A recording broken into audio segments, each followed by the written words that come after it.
এরপর আল্লাহ রাব্বুল আলামিন বলেন আল্লাহু ইয়াসিমুকা মিনান নাস, যদি মানুষ এই দ্বীনের কথা প্রচার করতে যে তোমার ক্ষতি করে নবীকে, আল্লাহ তাআলা বলতেছেন, তাহলে আল্লাহ রাব্বুল আলামিন তোমাকে হেফাজত করবে। যেরকম দেখেন মক্কার কাফেররা নবীকে রাতে ধারালো অস্ত্র নিয়ে চারপাশে ঘিরে ফেললো।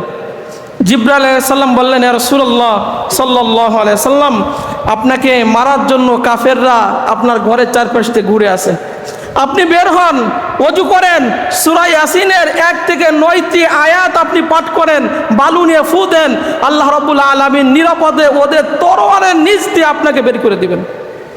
দেন নাই? আল্লাহ রাব্বুল আলামিনের হাবিবকে নিরাপদে আল্লাহ রাব্বুল আলামিন তাদের তরবারের তল দিয়ে বের করে দিলেন। তারা বুঝতেই পারলো না। আল্লাহ বলছেন আমি আপনাকে হেফাজত করব। কিন্তু এই আয়াত তাজিলের আগে নবীর বডিগার্ড লাগতো, নবীকে পাহারা দেওয়ার জন্য লোক রাখতো। নবীজি রাতে ঘুমিয়ে আসে, ঘুম আসছে না, হঠাৎ আয়েশা বলেন, ইয়া রাসূলুল্লাহ আপনি ঘুমাচ্ছেন না কেন? বলেন, আজকে রাতে আমাকে যদি কেউ পাহারা দিত তাহলে আমি নিশ্চিন্তে ঘুমাতে পারতাম। হঠাৎ করে অস্ত্রের আওয়াজ আসলো। বলল কে? বলে সাঈদ ইবনে মালিক। কি করতে আসছো? ইয়া রাসূলুল্লাহ সাল্লাল্লাহু আলাইহি সাল্লাম, আজকে ঘরের দরজায় দাঁড়িয়ে সারা রাত আপনাকে পাহারা দিব, আপনি নিশ্চিন্তে এখন ঘুমাই থাকেন। এই আয়াত নাজিলের আগে।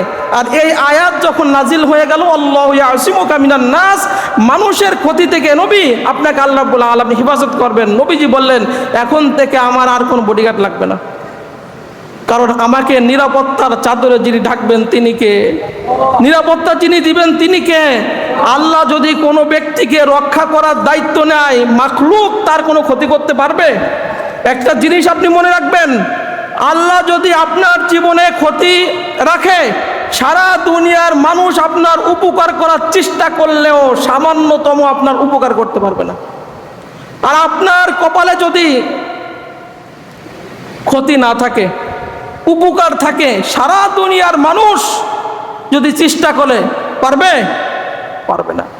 এর প্রতি হচ্ছে আমাদের ঈমান রাখতে হবে। নবীজি তলোয়ার রেখে গাছতলা ঘুমাইছেন, একজন ইহুদি তলোয়ার নিয়ে ধরে নবীকে বলতেছেন, আপনাকে আমি এক কোপ দিয়ে এখন কল্লা কেটে দেবো, আপনাকে কে এখন বাঁচাবে? মুহাম্মদুর রাসূলুল্লাহ সাল্লাল্লাহু আলাইহি সাল্লাম বললেন, আমাকে বাঁচাবে উপরে যিনি আছেন। আপনারা বলেন উপরে যিনি আছেন তিনি কে? তিনি বললেন এক বাক্যে, আল্লাহ রাব্বুল আলামিন আমাকে রক্ষা করবেন। মুহাম্মদুর রাসূলুল্লাহ সাল্লাল্লাহু আলাইহি সাল্লাম যখনই বললেন যে আল্লাহ আমাকে রক্ষা করবেন, ওই ইহুদির হাত থেকে তলোয়ার কাঁপতে কাঁপতে পড়ে গেল, ইহুদি বেহুশ হয়ে পড়ে গেছে। এই জন্য নবী রাসূলদের প্রথম কাজ হচ্ছে, আল্লাহ রাব্বুল আলামিন বলেন প্রথম কাজ হচ্ছে এই আমার এই বাণী মানুষের কাছে কি করবে? পৌঁছাই দেবে। 1 নম্বর কারণ, নবী রাসূলদের পার্থক্য বললাম, নবী রাসূল দুনিয়াতে কেন আসছে? 1 নম্বর কারণ হচ্ছে আল্লাহর বাণী পৌঁছানো।